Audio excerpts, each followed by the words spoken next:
వాళ్ళ నాన్న ఏదో పొరపాటున అడిగేశాడు పెళ్ళికి వస్తావా అని, వాళ్ళ ఫ్రెండ్ పెళ్ళికి. ఇంకెత్తుకుని చూడండి గోల.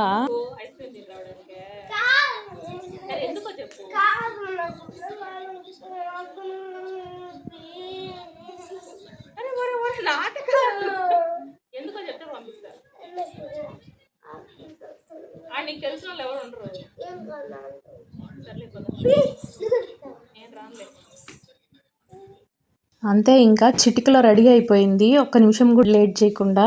ఈ చెప్పులు జనవరిలో న్యూ ఇయర్ క్లియరెన్స్ సేలప్పుడు తీసుకున్నాను అనమాట. కొంచెం పెద్ద సైజే తీసుకున్నాను. తీసుకున్నప్పటి నుంచి అడుగుతుంది కావాలి కావాలి అని. పెద్దవని వేయలేదు, ఇవాళే వేసాను. బాగున్నాయి కదా, బాటాలో తీసుకున్నా సేల్ అప్పుడు.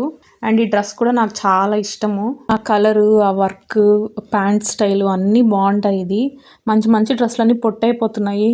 ఇంకా త్వరగా అన్ని డ్రెస్సులు వేసేసేయాలా. చిన్నపిల్లలకి బట్టలు తీయాలంటే ఇదే ప్రాబ్లము. అయితే కరెక్ట్ సైజ్ తీయాలా, అప్పటికప్పుడు పనికి రావడానికి. అవి ఇంకా ఫ్యూచర్లో పనికిరావు. ఫ్యూచర్లో పనికి వచ్చేటట్టు తీసామంటే అప్పటికప్పుడు పనికిరావు.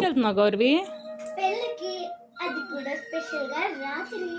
ఎవరి పెళ్ళికి? నీకు తెలుసా ఎవరి పెళ్ళో?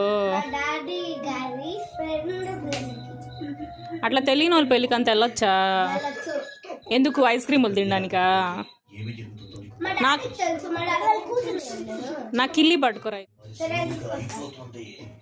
వెళ్ళాలి నెగిరింది. వెళ్ళే టైంకి నీరసము నిద్ర రెండు వచ్చాయి. ఐస్ క్రీమ్ అవి ఎక్కువ తినకు, జ్వరం వచ్చేస్తుంది. బాయ్.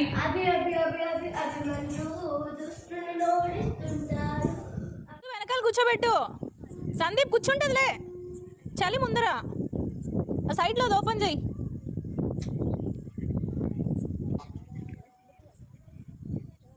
బాయ్. ఐస్ క్రీమ్ ఎక్కువ తినకు, కిల్లి పట్రా. బాయ్.